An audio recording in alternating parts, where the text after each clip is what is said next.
세훈아, 너한텐 용인 남사 들판에 있는 가족묘 한 칸이다. 그게 전부입니까? 받은 게 어디냐? 묘지 관리라도 제대로 하거라. 여러분 안녕하세요. 오늘 들려드릴 이야기는 한 가족의 유산 상속을 둘러싼 특별한 사연입니다. 2024년 늦가을 서울 강남의 한 법무법인 회의실, 윤상도 회장의 장례를 마친 지 3일째 되는 날이었습니다. 유족들이 모두 모인 가운데 변호사가 유언장을 펼쳤습니다. 물류사업으로 수백억대 자산을 일군 윤상도 회장. 그의 세 아들은 각자의 기대를 품고 앉아 있었죠. 첫째 윤재민 씨는 36, 대형 로펌의 파트너 변호사였습니다. 둘째 윤지훈 씨는 34, 강남에서 개원이로 일하고 있었고요. 막내 윤세훈 씨는 28, 프리랜서로 에세이를 쓰며 살아가던 청년이었습니다. 변호사가 천천히 유언장을 읽기 시작했습니다. 첫째 윤재민에게는 강남 테헤란로 빌딩 지분 60%와 판교 물류센터. 재민 씨의 얼굴에 만족스러운 미소가 번졌습니다. 둘째 윤지훈에게는 분당 메디컬 빌딩과 주식 포트폴리오. 지훈 씨도 고개를 끄덕였죠. 그런데 막내 차례가 되자 회의실 분위기가 묘하게 변했습니다. 여러분, 듣기 전 잠시 좋아요와 구독 눌러주시면 감사하겠습니다. 영상 제작에 큰 힘이 됩니다. 댓글 남겨주시면 반갑게 인사드리겠습니다. 막내 윤세훈에게는 변호사가 잠시 머뭇거렸습니다. 용인시 남사업 소재 가족묘역 일기를 상속한다. 정적이 흘렀습니다. 세훈 씨가 되물었죠. 죄송한데요, 그게 전부입니까? 네, 유언장에는 그렇게 명시되어 있습니다. 큰형수 서미연 씨가 피식 웃음을 흘렸습니다. 묘지 한 칸이라니, 그래도 받은 게 어디야. 아버님 모시고 있는 곳이니까 관리라도 제대로 해야지, 세훈아. 둘째 형수 박수진 씨도 거들었습니다. 맞아, 형님들은 사업체 운영해야 하니까 바쁘잖아. 막내가 그 정도는 해야지. 어머니조차 차가운 시선을 보냈습니다. 세훈아, 내가 그동안 아버지한테 뭘 해드렸니? 프리랜서라고 하면서 제대로 된 직장도 없이. 이 정도라도 감사하게 생각해야지. 세훈 씨는 고개를 숙였습니다. 28년 인생, 늘 이런 식이었죠. 형들은 명문대를 나와 전문직에 종사했고, 그는 평범한 대학을 졸업하고 글쓰기로 겨우 생활비를 벌었습니다. 아버지는 늘 그를 멀리했고, 어머니는 무관심했습니다. 알겠습니다. 세훈 씨가 조용히 대답했습니다. 묘지 관리 제가 하겠습니다. 회의실을 나서는 그의 뒷모습을 보며 재민 씨가 말했습니다. 야, 세훈아. 너무 서운해하지 마. 형이 나중에 용돈이라도 좀 줄게. 괜찮습니다, 형. 세훈 씨는 돌아보지 않고 대답했습니다. 그날 밤 세훈 씨는 작은 원룸에서 홀로 앉아 있었습니다. 책상 위에는 묘지 관리 서류가 놓여 있었죠. 용인시 남사업 가족묘역. 사진으로 본 그곳은 들판 한가운데 덩그러니 놓인 작은 묘지였습니다. 아버지는 끝까지 날 인정하지 않으셨구나. 어릴 적부터 느꼈던 소외감이 다시 밀려왔습니다. 형들이 상을 탈 때마다 아버지는 자랑스러워했지만 그가 작은 문학상을 받았을 때는 그런 걸로 밥이 나오냐고 했죠. 대학 등록금도 겨우 받았고 졸업 후엔 아무 지원도 없었습니다. 그래도 세훈 씨는 아버지를 원망하지 않으려 했습니다. 혈육이니까요. 장례식장에서도 눈물을 흘렸고 3일장 내내 상주 역할을 다했습니다. 하지만 유산 배분은 너무나 잔인했습니다. 수백억 자산 중에서 그에게 돌아온 건 묘지 한 칸뿐이라니. 다음 날 세훈 씨는 용인으로 향했습니다. 남사업 들판을 지나 언덕을 올라가니 가족묘역이 나타났습니다. 생각보다 관리가 잘 되어 있었죠. 묘비도 깨끗하고 주변 잔디도 정돈되어 있었습니다. 젊은 양반이 누구신가? 뒤에서 들린 목소리에 세온 씨가 돌아봤습니다. 60대 초반으로 보이는 남자가 서 있었죠. 아, 안녕하세요. 저는 윤상도 회장 아들입니다. 막내 윤세온이라고 합니다. 아이고, 막내 아드님이시구나. 나는 여기 묘역 관리하는 최만호라고 하네. 회장님 생전에 나한테 이곳 관리를 부탁하셨지. 최만호 씨는 세온 씨를 묘한 눈빛으로 바라봤습니다. 뭔가 하고 싶은 말이 있는 듯 했지만 이내 고개를 숙였죠. 회장님이 특별히 신경 쓰셨던 곳이니까 앞으로도 잘 관리하겠습니다. 감사합니다. 그런데 아버지가 이곳에 대해 특별히 하신 말씀이 있으셨나요? 최만호 씨가 잠시 망설이다가 대답했습니다. 비 오는 날 오시면. 아니, 아무것도 아닙니다. 그냥 회장님이 비 오는 날 자주 오셨다는 얘기입니다. 세온 씨는 고개를 갸웃거렸지만 더 묻지 않았습니다. 묘비 앞에 꽃을 놓고 잠시 묵념을 했죠. 아버지, 저한테 왜 이러셨습니까? 제가 그렇게 못난 아들이었나요? 바람이 불었습니다. 늦가을 들판의 쓸쓸한 바람이 그의 마음을 더욱 서늘하게 만들었죠. 집으로 돌아온 세온 씨는 노트북을 켰습니다. 그동안 써온 에세이 원고가 화면에 떴죠. 가족이라는 제목의 글이었습니다. 하지만 더 이상 쓸 수가 없었습니다. 가족이 뭔지, 혈육이 뭔지 모르겠다는 생각만 들었으니까요. 며칠 후 형들로부터 연락이 왔습니다. 세온아, 이번 주말에 묘지 가서 제초 작업 좀 해라. 우리는 바빠서 못 간다. 막내야, 묘비 닦는 것도 잊지 마. 아버지 제사 준비도 내가 알아서 해. 형들은 당연하다는 듯이 일을 떠넘겼습니다. 세온 씨는 묵묵히 그 일들을 했죠. 주말마다 용인에 가서 묘지를 관리했고 제사 음식도 직접 준비했습니다. 한 달이 지났습니다. 어느 토요일 하늘에서 비가 내리기 시작했습니다. 세온 씨는 우산을 들고 묘역으로 갔죠. 빗물에 젖은 묘비를 닦으려는데 문득 최만호 씨의 말이 떠올랐습니다. 비 오는 날 오시면. 그가 무슨 말을 하려다 멈춘 걸까요? 세온 씨는 묘비를 자세히 살펴봤습니다.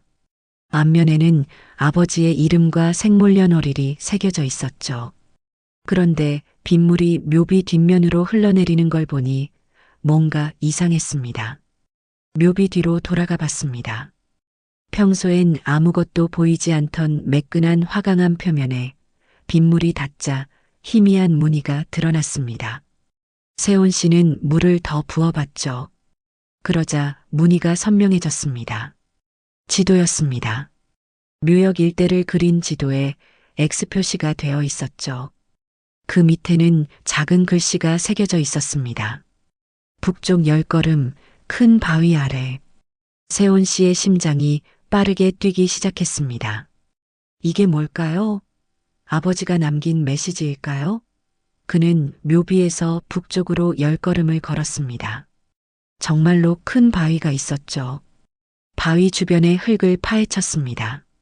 비에 젖은 흙은 부드러웠고 곧 무언가 딱딱한 것이 만져졌습니다. 방수 처리된 금속 상자였죠. 상자를 열자 안에는 작은 열쇠와 쪽지가 들어 있었습니다. 쪽지에는 하나은행 여의도점 대여금고 3847번이라고 적혀 있었죠. 세온 씨는 떨리는 손으로 열쇠를 주머니에 넣었습니다. 이건 분명 아버지가 남긴 것입니다. 하지만 왜 이런 식으로 숨겨놓으신 걸까요? 왜 유언장에는 없던 걸까요? 그는 서둘러 서울로 돌아왔습니다. 월요일이 되자마자 하나은행 여의도점을 찾았죠. 신분증과 상속 서류를 보여주고 대여금고를 열었습니다. 금고 안에는 예상보다 많은 것들이 들어 있었습니다. 현금 다발, 토지 권리증, 주식 증서, 그리고 두꺼운 봉투 하나. 봉투를 열자 아버지의 친필 편지가 나왔습니다. 세온 씨는 떨리는 마음으로 편지를 읽기 시작했죠.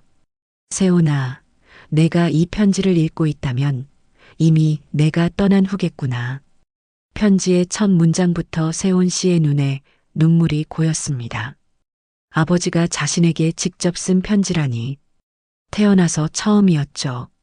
하지만 편지를 계속 읽어내려가면서 그의 표정은 점점 굳어갔습니다. 믿을 수 없는 내용이 적혀 있었으니까요. 아버지가 밝힌 진실. 그것은 세온 씨의 인생 전체를 뒤흔들 만한 것이었습니다. 왜 아버지가 그를 멀리했는지, 왜 형들과 다르게 대했는지, 왜 유산을 묘지한 칸만 남겼는지, 모든 수수께끼의 답이 그 편지 안에 있었죠. 세온 씨는 하나은행 대여금고 앞에서 한동안 움직이지 못했습니다. 아버지의 편지를 든 손이 계속 떨렸죠. 주변을 살피며 조심스럽게 편지를 다시 봉투에 넣었습니다. 여기서 읽기엔 너무나 무거운 내용이었으니까요. 금고 안의 물건들을 가방에 담았습니다. 현금 다발은 대략 5천만 원 정도로 보였고 토지 권리증은 용인 일대의 땅들이었습니다. 주식 증서도 상당한 양이었죠. 하지만 지금 그의 머릿속은 오직 편지 내용뿐이었습니다. 은행을 나와 근처 조용한 카페로 들어갔습니다. 구석자리에 앉아 다시 편지를 꺼냈죠. 아버지의 글씨체가 또렷했습니다. 평소의 강직한 성격이 그대로 드러나는 필체였죠. 편지를 처음부터 다시 읽어 내려갔습니다. 세온아, 먼저 너에게 사과하고 싶구나. 28년 동안 너를 차갑게 대했던 것, 형들과 다르게 대했던 것, 모두 내 나약함 때문이었다. 하지만 이제 진실을 말할 때가 왔다. 세온 씨는 숨을 깊이 들이쉬었습니다. 다음 문장들이 그의 인생관을 완전히 바꿔놓을 것임을 직감했죠. 너는 내 친아들이 아니다. 하지만 내게는 그 누구보다 소중한 아이였다. 28년 전 내 누나 부부가 교통사고로 세상을 떠났다. 그들의 외아들이 바로 너였다. 겨우 100일이 지난 아기였지. 세온 씨의 눈에서 눈물이 흘러내렸습니다. 자신이 조카였다니. 그동안의 모든 퍼즐 조각이 맞춰지는 순간이었죠. 편지는 계속되었습니다. 누나 부부는 많은 보험금을 남겼다. 나는 그 돈으로 물류 사업을 시작했다. 처음엔 너를 위해 그 돈을 불려주고 싶었을 뿐이었다. 하지만 사업이 커지면서 나는 점점 욕심이 생겼다. 내 친아들들에게 더 많은 것을 주고 싶어졌다. 세온 씨는 쓴웃음을 지었습니다. 그래서였군요. 아버지가 자신을 멀리한 이유가. 하지만 나이가 들면서 깨달았다. 내가 얼마나 큰 잘못을 저질렀는지. 너의 부모님이 남긴 유산으로 일군 재산을 내 친아들들에게만 물려준다는 것이 얼마나 부도덕한 일인지. 그래서 나는 비밀리에 너를 위한 진짜 유산을 준비했다. 세온 씨는 편지에서 눈을 떼고 가방 안의 서류들을 다시 봤습니다. 토지 권리증을 자세히 살펴보니 묘역 일대의 대규모 부지였습니다. 개발이 예정된 지역이었죠. 주식 증서도 우량 기업들의 것이었습니다. 겉으로 드러난 유산은 형들에게 갔지만 진짜 유산은 내게 가야 한다. 이것이 정의다. 묘역 일대 50만 평의 토지, 현금 10억, 그리고 주식 포트폴리오. 이 모든 것이 원래 너의 부모님의 것에서 시작됐으니 당연히 내게 돌아가야 한다. 세온 씨는 믿을 수가 없었습니다. 50만 평이라니. 현재 시세로 따지면 수백억이 넘는 가치였죠. 형들이 받은 것보다 훨씬 많았습니다. 내가 왜 이런 방식을 택했는지 궁금할 거다. 만약 내가 공개적으로 너에게 이 재산을 물려줬다면 형들과 내 어머니가 가만히 있지 않았을 것이다. 법적 분쟁이 일어났을 테고 진실이 밝혀지면서 가족이 완전히 무너졌을 거다. 맞는 말이었습니다. 욕심 많은 형수들은 분명 소송을 걸었을 겁니다.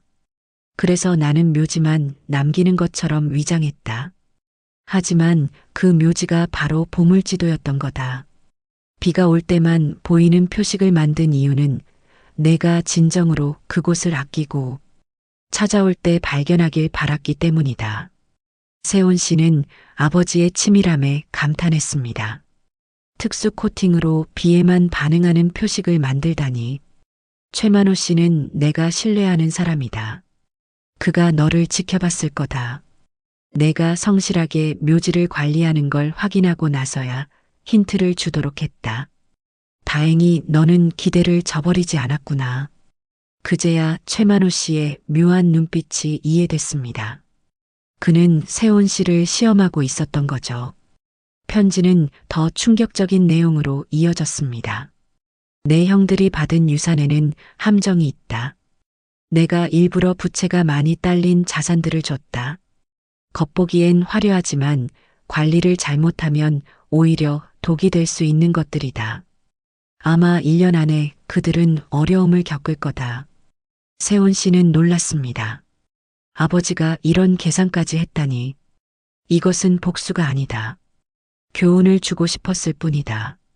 불로소득에 기대지 말고 스스로 노력하라는. 하지만 내게 부탁이 있다. 그들이 정말 위기에 처했을 때 도와주지 않겠니? 미워하지 말아라. 그들도 내 자식이고 너의 사촌 형들이니까. 세온 씨는 복잡한 심정이었습니다. 자신을 그토록 무시했던 형들을 도와달라니. 마지막으로 내 친부모님에 대해 알려주고 싶다. 윤상민, 김영희. 두 분 다 의사였다. 의료봉사를 가던 중 사고를 당하셨다. 참 좋은 분들이었다. 내가 선한 마음을 가진 것도 그분들을 닮아서일 거다. 세온 씨는 처음으로 친부모님의 이름을 알게 됐습니다. 가슴이 먹먹했죠. 이 모든 진실을 내가 어떻게 받아들일지 모르겠다. 분노할 수도 있고 슬퍼할 수도 있다. 하지만 기억해라. 너는 사랑받는 아이였다. 내 부모님도 나도 모두 너를 사랑했다. 단지 내가 그 사랑을 제대로 표현하지 못했을 뿐이다. 편지의 마지막 부분이었습니다. 용서해다오 세온아. 그리고 행복하게 살아라. 내가 받은 유산으로 좋은 일을 하길 바란다. 내 부모님이 그러셨던 것처럼. 사랑한다. 내 조카이자 아들아. 세온 씨는 한참을 울었습니다. 카페 직원이 걱정스럽게 쳐다볼 정도였죠. 28년의 서러움과 오해가 눈물로 쏟아져 나왔습니다. 진정한 후 그는 서류들을 다시 살펴봤습니다. 토지 권리증에 적힌 주소들을 검색해봤죠. 놀랍게도 모두 개발 호재가 있는 지역들이었습니다. 정부가 추진하는 신도시 계획에 포함된 곳들이었죠. 주식 증서도 마찬가지였습니다. 배당률이 높은 우량주들과 성장 가능성이 큰 기업들의 주식이었습니다. 아버지가 얼마나 신중하게 준비했는지 알 수 있었죠. 세온 씨는 깊은 생각에 빠졌습니다. 이 막대한 재산으로 무엇을 해야 할까? 형들에게 진실을 밝혀야 할까? 어머니에게는 어떻게 말해야 할까? 그때 휴대폰이 울렸습니다. 큰형 재민 씨였죠. 야, 세온아. 이번 주말에 묘지 잔디 교체 작업이 있대. 내가 가서 감독 좀 해라. 비용은 내가 먼저 내고 나중에 달라고 하면 줄게. 평소 같았다면 순순히 응했을 겁니다. 하지만 이제는 달랐죠. 형, 죄송한데 이번엔 형이 직접 가시면 안 될까요? 저도 일이 있어서요. 뭐? 야, 너 묘지 관리하라고 준 거잖아. 그것도 제대로 못하면서 무슨 일이 있어? 세온 씨는 잠시 망설이다가 말했습니다. 형, 우리 한번 만나서 얘기할 게 있어요. 둘째 형도 함께요. 갑자기 무슨 얘기? 중요한 얘기예요. 아버지 유산에 관한 거요. 재민 씨의 목소리가 날카로워졌습니다. 유산? 그거 다 정리됐잖아. 무슨 불만 있어? 불만이 아니라 형들이 모르는 게 있어서요. 이번 주말에 만나요. 묘지에서요. 세훈 씨는 전화를 끊었습니다. 이제 시작이었죠. 진실을 밝힐 시간이. 며칠 후 다시 비가 내렸습니다. 세훈 씨는 묘역으로 갔죠. 이번엔 혼자가 아니었습니다. 최만호 씨가 기다리고 있었습니다. 왔구나, 세훈 군. 안녕하세요, 아저씨. 아버지가 남기신 것 찾았습니다. 최만호 씨가 안도의 한숨을 쉬었습니다. 다행이구나. 사실 나도 마음이 무거웠다. 회장님이 그렇게 부탁하셔서 비밀을 지켰지만 내가 못 찾을까봐 걱정했어. 아버지가 아저씨에 대해 편지에 쓰셨어요. 신뢰하는 분이라고. 과분한 말씀이시지. 나는 그저 회장님의 뜻을 따랐을 뿐이야. 두 사람은 묘비 앞에 섰습니다. 빗물이 묘비를 타고 흘러내렸죠. 다시 한번 그 신비한 지도가 드러났습니다. 아저씨, 이 표식은 어떻게 만든 거예요? 회장님이 특수 나노 코팅 기술을 사용하셨지. 평소엔 보이지 않다가 물과 반응하면 나타나는 거야. 비 오는 날만 볼 수 있도록 하신 거지. 세훈 씨는 감탄했습니다. 아버지의 세심함이 놀라웠죠. 그런데 왜 이렇게 복잡하게 하신 걸까요? 최만호 씨가 쓴웃음을 지었습니다. 회장님은 내가 스스로 찾아내길 바라셨어. 그냥 물려받는 게 아니라 노력해서 얻길 원하신 거야. 그리고요? 내가 진짜로 이곳을 소중히 여기는지 확인하고 싶으셨던 것 같아. 비 오는 날에도 찾아와 묘비를 닦는 사람이라면 진정한 마음이 있다고 생각하신 거지. 세훈 씨는 고개를 끄덕였습니다. 아버지다운 생각이었죠. 아저씨, 형들이 이번 주말에 여기 올 거예요. 아마 큰 소동이 있을지도 몰라요. 괜찮아. 회장님도 언젠가는 진실이 밝혀질 거라고 하셨으니까 내가 옳다고 생각하는 대로 해라. 세훈 씨는 하늘을 올려다봤습니다. 비구름 사이로 햇빛이 비치기 시작했죠. 마치 새로운 시작을 알리는 것 같았습니다. 그는 주머니에서 편지를 꺼내 다시 한번 읽었습니다. 특히 마지막 부분을. 사랑한다. 내 조카이자 아들아. 이제야 아버지의 진심을 알게 됐습니다. 차가워 보였던 그 마음 속에도 사랑이 있었다는 걸. 단지 표현하지 못했을 뿐이라는 걸. 세훈 씨는 결심했습니다. 형들에게 진실을 밝히되 아버지의 부탁대로 그들을 돕겠다고. 그것이 진정한 가족의 의미일 테니까요. 주말이 되었습니다. 용인 남사읍의 가족묘역에 세 형제가 모였죠. 큰형 재민 씨는 검은색 벤츠를 타고 왔고 둘째 지훈 씨는 흰색 포르쉐를 몰고 왔습니다. 세훈 씨는 여전히 대중교통을 이용해 왔죠. 대체 무슨 일이야? 재민 씨가 짜증스럽게 물었습니다. 주말에 골프 약속도 취소하고 왔잖아. 지훈 씨도 불만스러운 표정이었습니다. 그러게. 갑자기 아버지 유산 얘기를 하길래 무슨 문제라도 생긴 줄 알았네. 세훈 씨는 차분하게 말했습니다. 형들, 먼저 이것부터 보세요. 그는 가방에서 서류 뭉치를 꺼냈습니다. 토지 권리증과 주식 증서들이었죠. 형들의 표정이 변했습니다. 이게 뭐야? 어디서 난 거야? 재민 씨가 서류를 뺐듯이 가져갔습니다. 용인 일대 50만 평? 이게 말이 돼? 지훈 씨도 놀란 눈으로 서류를 살폈습니다. 세훈 씨는 조용히 말했습니다. 아버지가 제게 남기신 진짜 유산입니다. 뭐라고? 두 형이 동시에 소리쳤습니다. 세훈 씨는 처음부터 차근차근 설명했습니다. 비 오는 날 묘비에 나타난 표식, 숨겨진 열쇠, 하나은행 대여금고, 그리고 그 안에 있던 것들. 말도 안 돼. 재민 씨가 화를 냈습니다. 아버지가 왜 너한테만 그런 걸 남기셨겠어? 이거 위조한 거 아니야? 형, 진정하세요. 아직 다 얘기 안 했어요. 세훈 씨는 아버지의 편지를 꺼냈습니다. 이걸 읽어보세요. 아버지가 직접 쓰신 거예요. 형들은 반신반의하며 편지를 읽기 시작했습니다. 읽어 내려갈수록 그들의 얼굴은 창백해졌죠. 특히 세훈이 친아들이 아니라 조카라는 부분에서 두 사람 모두 입을 벌렸습니다. 이게 사실이야? 지훈 씨가 떨리는 목소리로 물었습니다. 네. 저도 처음 알았어요. 제가 고모님의 아들이었다는 걸. 재민 씨는 여전히 믿기 어렵다는 표정이었습니다. 그래도 이상해. 왜 우리한테는 아무 말도 안 하시고. 형, 편지를 끝까지 읽어보세요. 형들은 계속 편지를 읽었습니다. 아버지가 조카의 유산으로 사업을 시작했다는 것, 그래서 원래 주인에게 돌려줘야 한다고 생각했다는 것, 형들에게 준 유산에 부채가 많다는 것까지. 뭐야, 우리한테 준 게 부채가 많다고? 재민 씨가 당황했습니다. 사실 이미 조짐은 있었습니다. 재민 씨가 물려받은 빌딩은 임대료 연체가 많았고 지훈 씨의 메디컬 빌딩도 공실이 늘어나고 있었죠.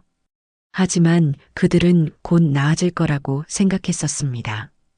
아버지가 일부러 그러신 건 아니에요. 세훈 씨가 말했습니다. 단지 스스로 극복하길 바라셨던 것 같아요. 지훈 씨가 한숨을 쉬었습니다. 그럼 내가 받은 게 진짜 유산이라는 거네. 50만 평이면 지금 시세로 최소 3천억은 넘을 텐데. 재민 씨가 갑자기 세훈의 팔을 잡았습니다. 야, 세훈아. 아니, 그래도 우리가 형제잖아. 사촌이든 뭐든. 이걸 다 내가 가질 순 없지 않냐? 세훈 씨는 형의 손을 부드럽게 뿌리쳤습니다. 형, 이건 제 친부모님이 남기신 거예요. 아버지는 그걸 돌려주신 거고요. 그래도 재민 씨가 목소리를 높였습니다.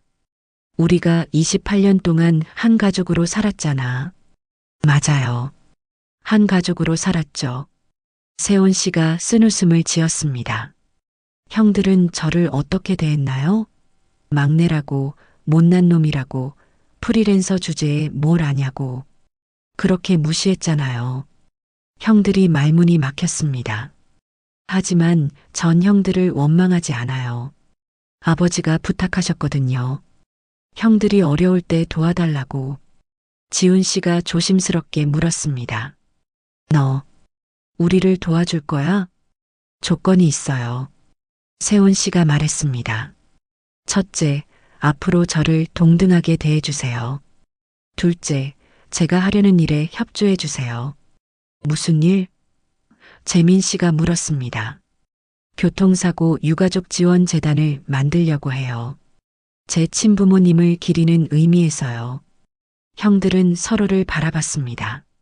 선택의 여지가 없었죠. 그때 최만호 씨가 나타났습니다. 다들 오셨네요. 회장님 묘소에 인사드리러 오신 거죠? 세 형제는 묘비 앞에 섰습니다. 비는 이미 그쳤고 햇살이 비치고 있었죠. 아버지, 재민 씨가 먼저 입을 열었습니다.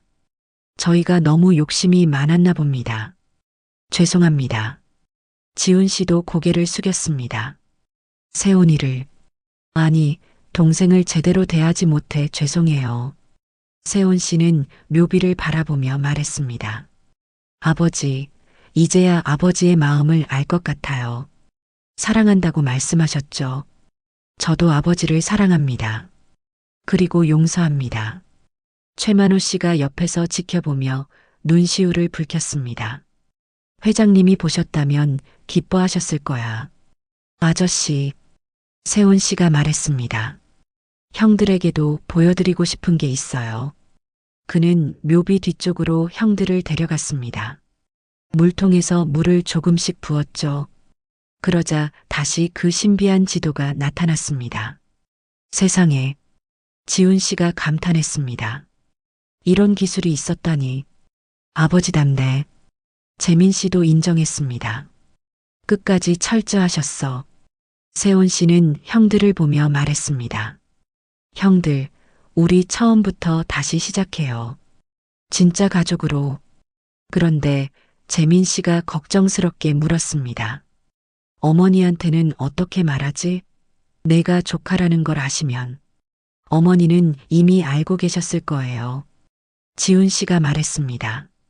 생각해보니까 어머니가 세훈이를 유독 차갑게 대한 것도 그래서였나 봐. 세훈 씨는 고개를 끄덕였습니다. 어머니께도 말씀드려야죠. 진실을 아셔야 해요. 그날 저녁 세 형제는 어머니를 찾아갔습니다. 처음엔 부인하려 했지만 아버지의 편지를 보고는 결국 인정했죠. 알고 있었어. 어머니가 힘겹게 말했습니다. 처음부터 알았지. 하지만 내 아버지가 너를 키우겠다고 했고 나는 받아들일 수밖에 없었어. 그래서 저를 미워하셨군요. 세훈 씨가 담담하게 말했습니다.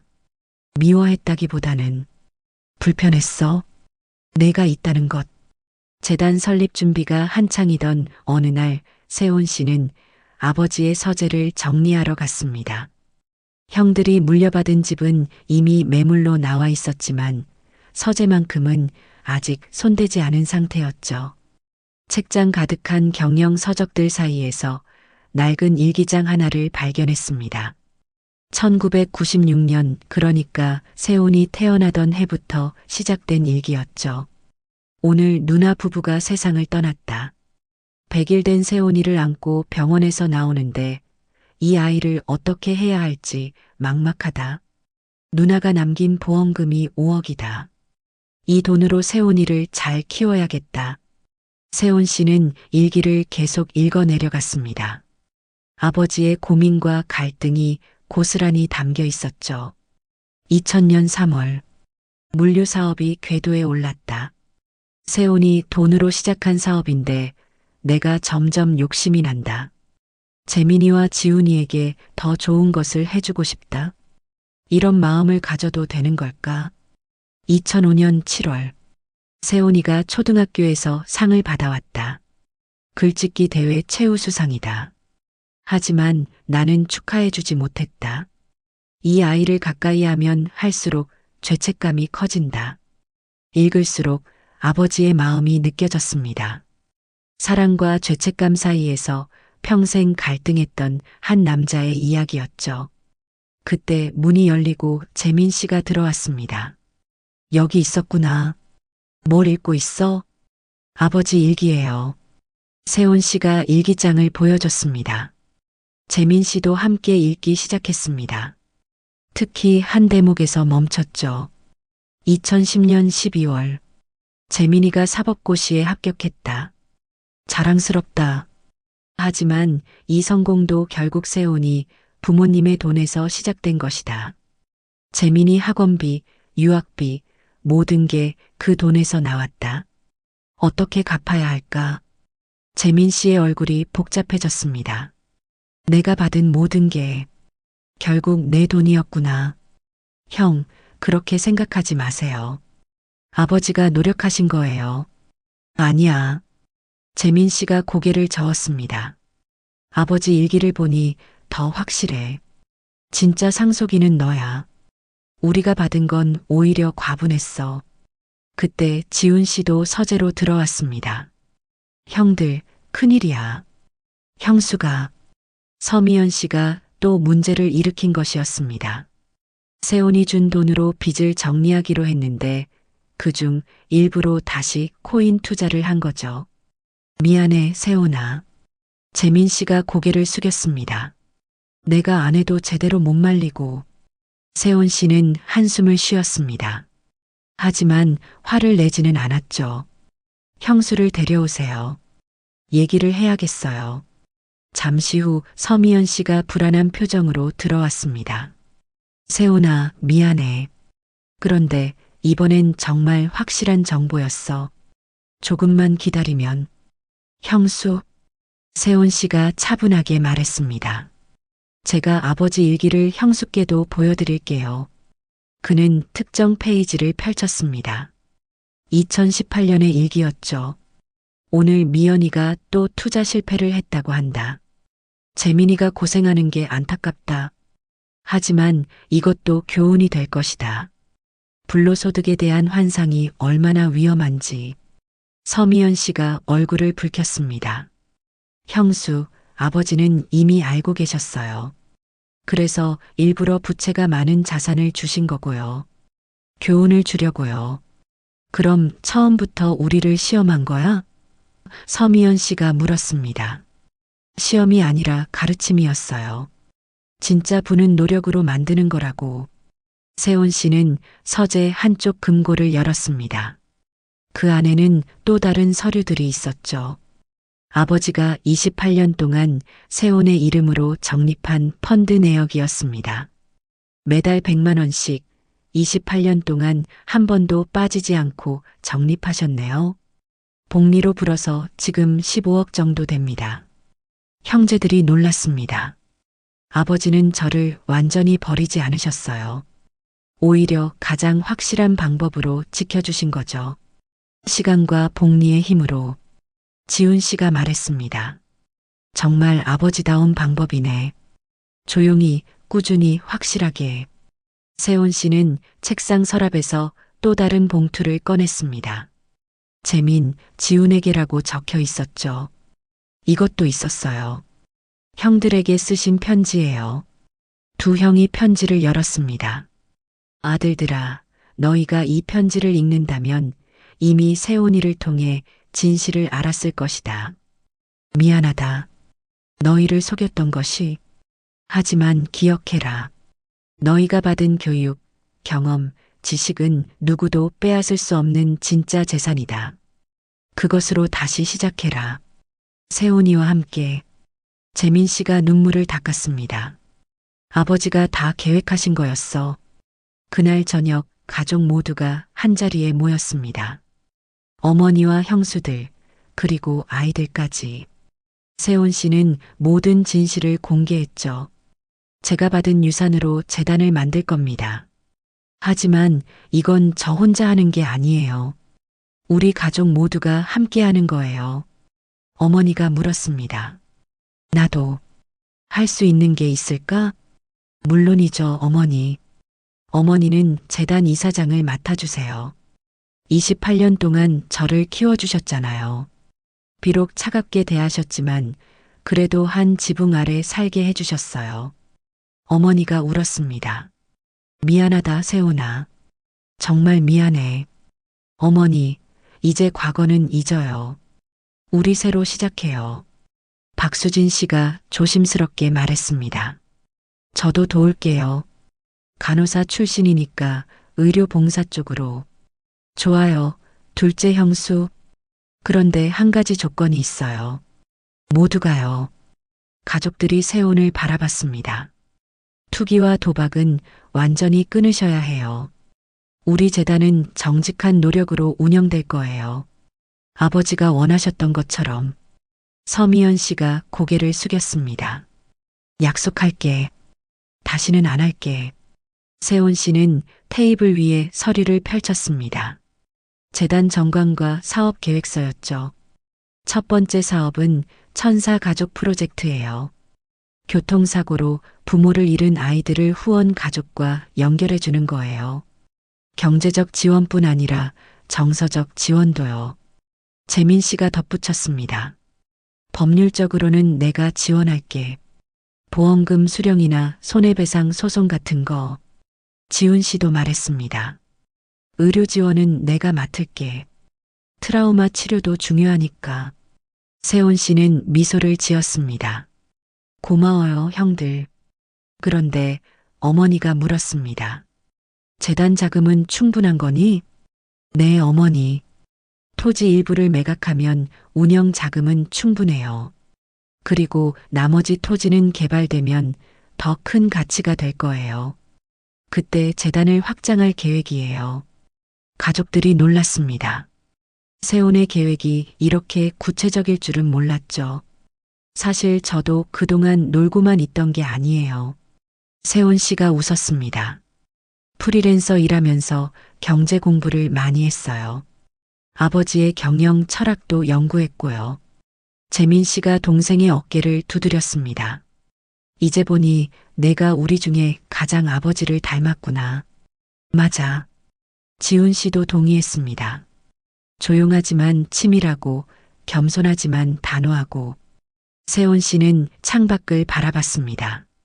어둠이 내리고 있었지만 별들이 하나둘 빛나기 시작했죠. 아버지가 남기신 진짜 유산은 돈이 아니었어요. 정이었죠. 각자에게 합당한 것을 주는 것. 그리고 그것을 통해 더 나은 사람이 되도록 하는 것. 어머니가 세훈의 손을 잡았습니다. 28년 만에 처음으로 따뜻한 손길이었죠. 세훈아, 이제야 말하지만 너를 낳아준 내 엄마를 알고 있었어. 참 좋은 분이셨어. 의사로서 봉사를 많이 하셨지. 내가 그분을 닮아서 이렇게 좋은 일을 하려는구나. 세훈 씨의 눈에 눈물이 고였습니다. 정말요? 어머니가 제 엄마를 아셨어요? 그래. 병원에서 몇 번 만났었어. 늘 웃으시던 분이었지. 내가 그 미소를 닮았어. 가족들이 모두 조용해졌습니다. 과거와 현재가 연결되는 순간이었죠. 세훈 씨가 말했습니다. 그럼 이제 우리 가족의 새로운 시작을 알리는 건배를 할까요? 모두가 잔을 들었습니다. 정의로운 상속, 그리고 진정한 가족을 위하여. 위하여. 그날 밤 세훈 씨는 일기를 썼습니다. 아버지처럼 매일 기록을 남기기로 한 거죠. 오늘 우리 가족이 새로 태어났다. 피가 아닌 마음으로 연결된 가족. 아버지, 이제 아버지의 뜻을 이해합니다. 정의로운 상속이란 단순히 돈을 나누는 게 아니라 각자가 더 나은 사람이 되도록 기회를 주는 것이군요. 감사합니다. 그리고 사랑합니다. 재단 설립을 준비한 지 2달이 지났습니다. 그동안 순조롭게 진행되는 듯 했지만 예상치 못한 위기가 찾아왔죠. 재민 씨가 새벽에 세훈에게 전화를 걸어왔습니다. 세훈아, 큰일이야. 빌딩 임대인들이 집단 소송을 걸겠대. 보증금 반환 요구인데 당장 50억이 필요해. 세훈 씨는 침착하게 물었습니다. 형, 처음에 제가 준 돈은 어떻게 된 거예요? 그게 일부는 급한 빚 막는 데 썼고 일부는 미연이가, 또 서미연 씨였습니다. 약속을 어기고 다시 투자에 손을 댄 거죠. 형, 당장 사무실로 오세요. 지훈 형도 부르고요. 다음 날 아침 세 형제가 세훈의 사무실에 모였습니다. 세훈 씨는 서류를 펼쳐놓고 말했습니다. 형들, 이제 선택을 해야 해요. 제가 계속 돈을 대줄 수는 없어요. 재단 자금도 필요하고 무엇보다 이런 식으로는 해결이 안 돼요. 지훈 씨가 고개를 숙였습니다. 내 말이 맞아. 우리가 너무 기댔어. 그래서 제안이 있어요. 세훈 씨가 새로운 서류를 꺼냈습니다.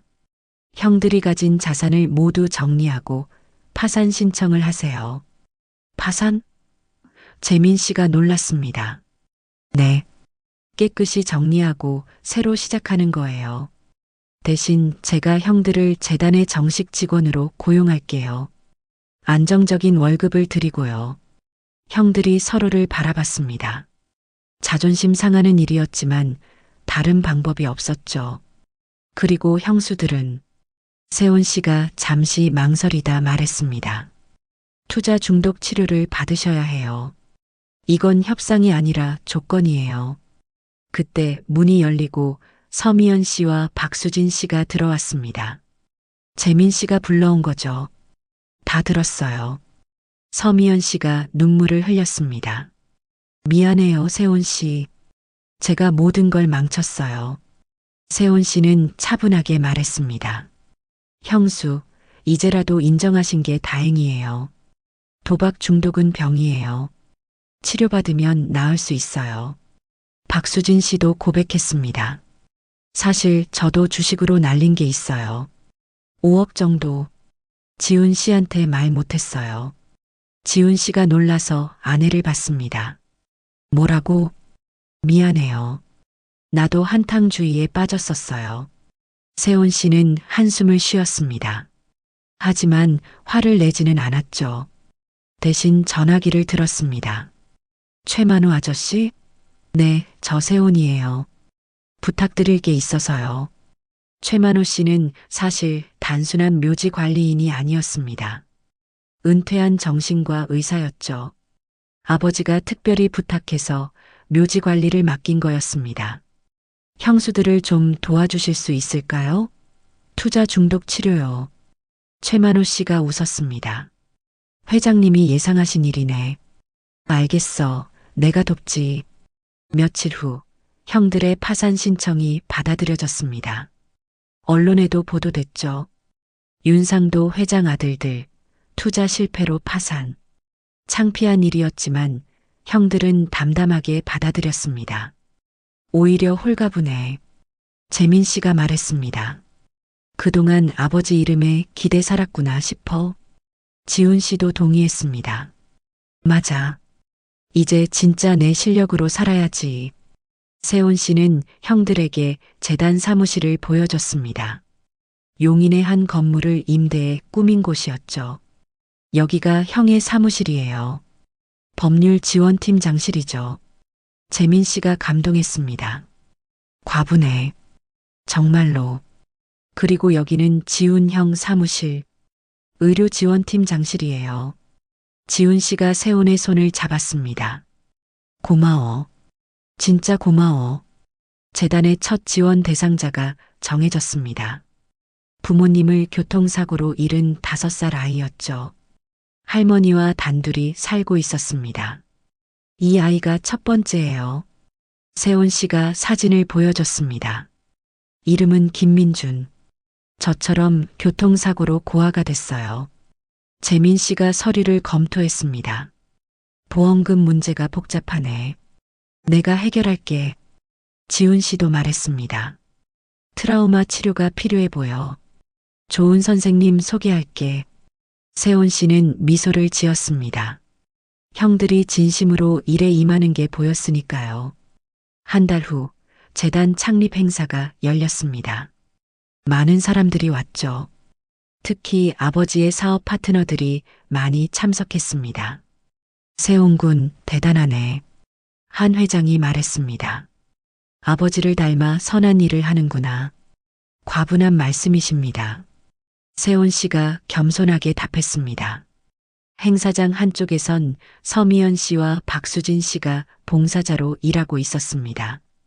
두 사람 모두 치료를 받으며 새 삶을 시작한 거죠. 세온아. 서미연 씨가 다가왔습니다. 정말 고마워. 나를 포기하지 않고 기회를 줘서. 형수도 우리 가족이니까요. 가족은 포기하지 않는 거잖아요. 그때 어머니가 단상에 올라갔습니다. 재단 이사장으로서 첫 인사를 하는 거였죠. 안녕하세요. 저는 이 재단의 이사장을 맡은 김정숙입니다. 사실 저는 세온이의 친어머니가 아닙니다. 하지만 28년을 함께 살았죠. 비록 차갑게 대했지만요. 사람들이 웅성거렸습니다. 하지만 이제 깨달았습니다. 가족은 피로만 이어지는 게 아니라는 걸. 마음으로 그리고 함께하는 시간으로 만들어지는 거라는 걸요. 어머니가 세온을 바라봤습니다. 세온아, 이제야 말하지만 너를 내 아들로 생각해. 진짜 아들로. 세온 씨의 눈에서 눈물이 흘렀습니다. 28년 만에 처음 듣는 말이었죠. 행사가 끝난 후 가족들이 묘역에 모였습니다. 윤상도 회장의 묘와 세온의 친부모님 묘 앞에서요. 아버지, 재민 씨가 말했습니다. 이제 알겠습니다. 아버지가 왜 그렇게 하셨는지. 우리에게 진짜 필요했던 건 돈이 아니라 교훈이었군요. 지훈 씨도 덧붙였습니다. 파산했지만 오히려 자유로워졌어요. 이제 진짜 제 인생을 살 수 있을 것 같아요. 세온 씨는 두 묘비를 번갈아 보며 말했습니다. 두 분의 아버지, 어머니.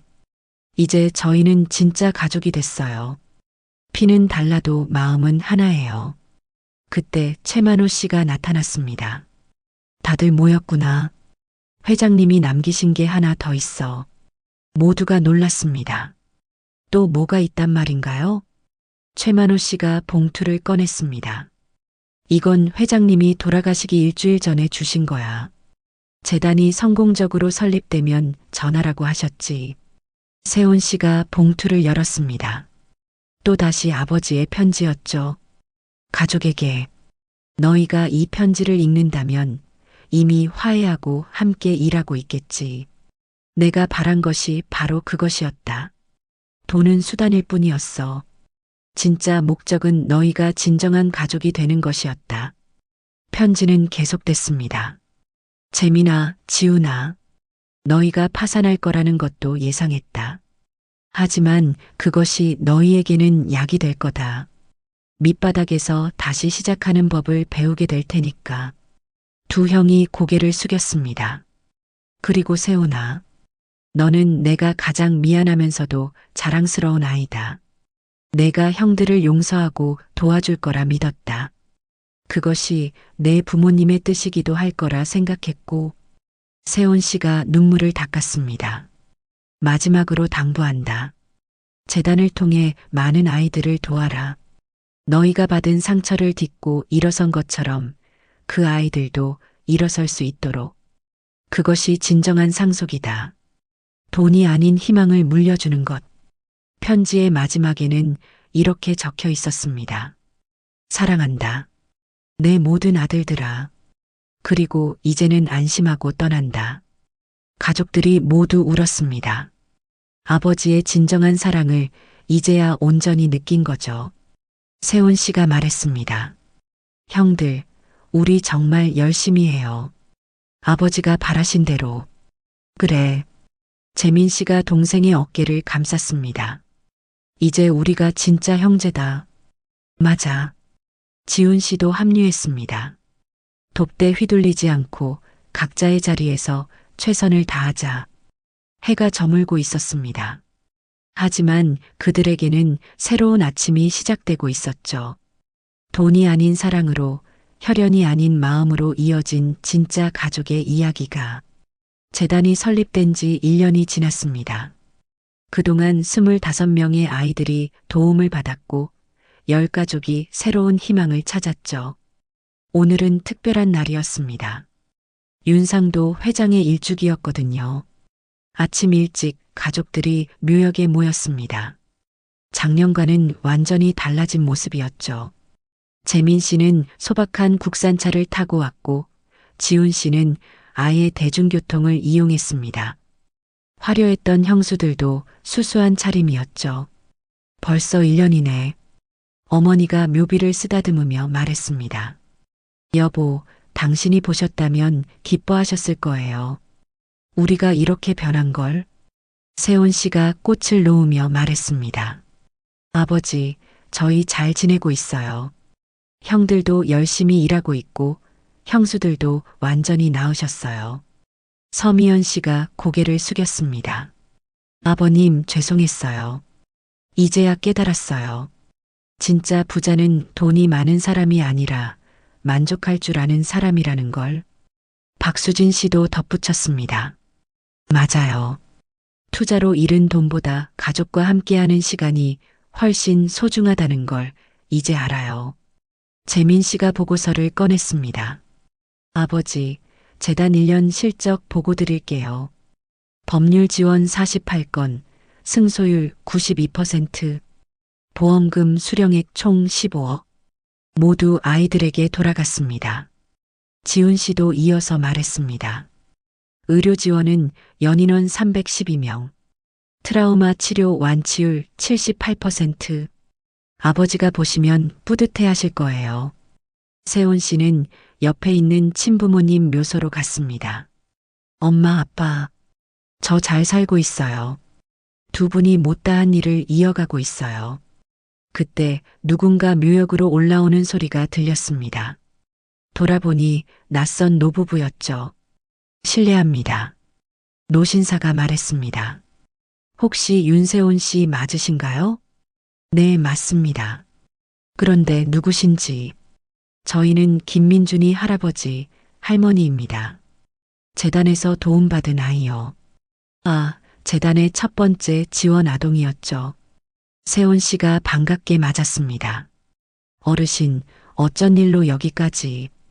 할머니가 눈물을 글썽이며 말했습니다. 감사 인사를 드리려고요. 민준이가 이제 웃어요. 학교도 잘 다니고 친구들도 생겼어요. 다 재단 덕분이에요. 할아버지가 봉투를 내밀었습니다. 많지 않지만 이것이라도 받아주세요. 재단에 기부하고 싶어요. 세온 씨가 감동했습니다. 어르신, 이럴 필요 없으세요. 아니에요. 받은 만큼 돌려주고 싶어요. 민준이도 그러더라고요. 나중에 크면 다른 아이들을 도와주고 싶다고. 재민 씨가 다가왔습니다. 어르신, 감사합니다. 소중히 쓰겠습니다.